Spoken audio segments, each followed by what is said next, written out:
موږ ستاسې د پلار آدم علیه السلام پیدایښت پایل کړ او بیا مو هغه ته صورت جوړ کړ او بیا مو فرښتو ته وویل چې آدم ته سجده وکړئ. په دې امر سره ټولو سجده وکړه، خو ابلیس په سجده کوونکو کې نشو.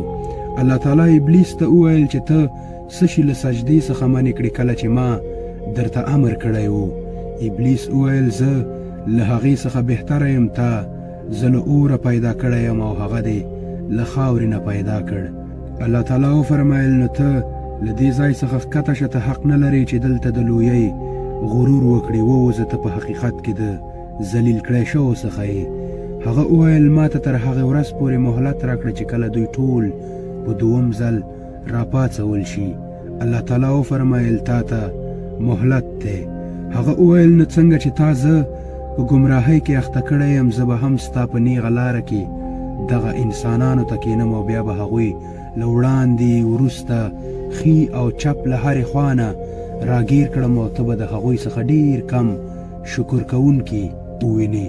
الله تعالی وفرمایل له دې ځای څخه سپک او رټل شوی ووځه او باور ولره چې له دوی څخه چا هم ستا پیروي وکړه، ستا په شمول به له هغوی نه دوزخ ډک کړم. او ای آدمه ته او ستا میرمن دواړه په جنت کې اوسېږئ. هر چیرې چې هر څه ته ستاسې زړه کېږي خورئ، خو دغه ونې ته نږدې مه ورځئ، که نه نو ظالمانو څخه به حساب شئ. بیا شیطان هغوی تېرېستل تر څو د هغوی د شرم ځایونه چې د یو بل نه پټ کړی شوي ول د هغوی په وړاندې بربنډ شي. هغو ته یې وویل ستاسې رب چې تاسې له دې ونې څخه منې کړي یاست، د دې علت دا ده چې تاسې فریښتې نه شئ او یا هم تاسې ته د تل دپاره ژوند در په برخه نشي. هغوی ته یې په قسم کولو سره وویل چې زه ستاسې ریښتینی خیرخوا یم. په دې توګه یې په غولولو سره دواړه کرا کرا خپلې لارې ته راواړول. په پای کې چې کله هغوی د ونې خوند وڅکو نو دواړو ته یو د بل د شرم ځایونه ښکاره شول او خپل بدنونه یې د جنت په پاڼو پټول شروع کړه. بیا یې ورته خپل رب آواز وکړ آیا ما تاسې له دې ونې څخه نه وی منې کړي او درته نه مې وویلي چې شیطان ستاسې ښکاره دښمن دی؟ دواړو وویل ای زموږ ربه، موږ پخپله په خپل ځان باندې ظلم وکړ. اوس که ته موږ ته بخښنه ونه کړې او په موږ باندې رحم ونه کړې نو موږ به په یقیني ډول تباه شو.